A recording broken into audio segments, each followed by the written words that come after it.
One of the earliest races of the 1963 season was the non-championship round at Imola, a town on the main road from Bologna to the Adriatic Sea. Although used every year for motorcycle races, this was the first car race to be held here since 1956.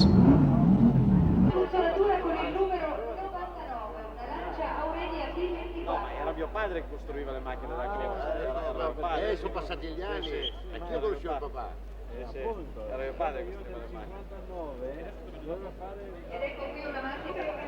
Joe Bonnier was driving for Rob Walker, Jim Clark and Trevor Taylor for Team Lotus.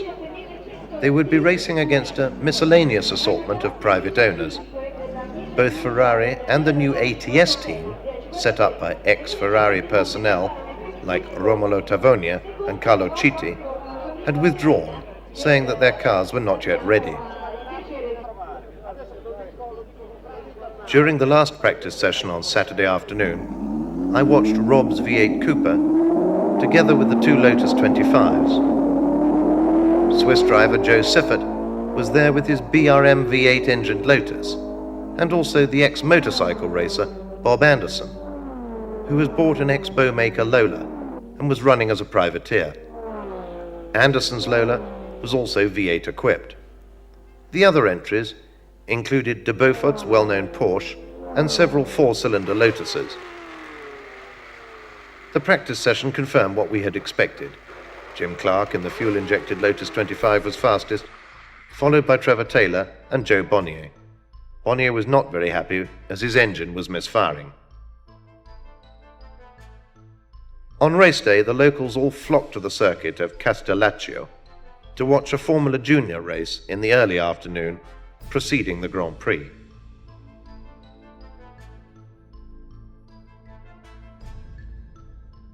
Alf and Tony wheeled the Walker Coupe to its position on the outside of the front row of the grid.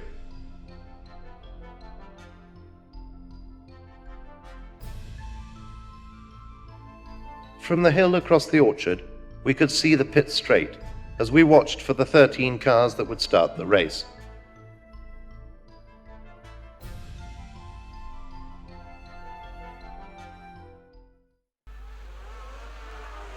Clark duly took the lead, followed by Taylor, Bonnier, Siffert, Anderson, Bandini, with the rest straggling out behind.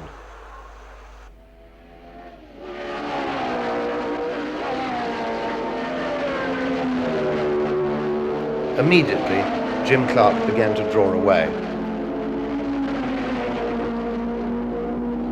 Bonnier was now up to second, Trevor Taylor having stopped with gearbox trouble.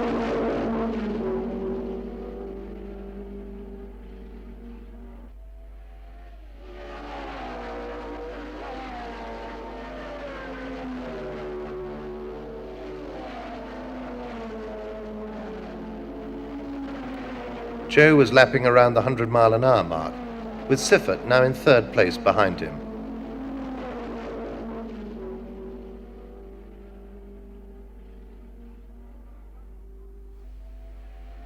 The little Ford-engined Brabham was mixing it with the Porsche and a four-cylinder Lotus, surprising everybody with its speed.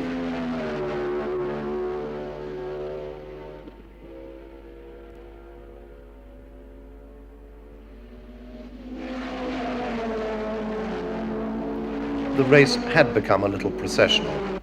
Clark was touring around in a comfortable lead, with only Siffert on the same lap.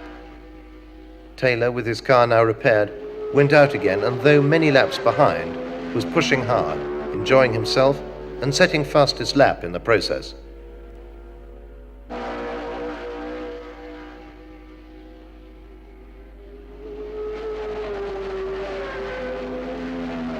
Clark took the checkered flag after 50 laps, winner of the Imola Grand Prix, and a promising start for his season. Bob Anderson finished second in his Lola V8 after Siffert had been forced to retire.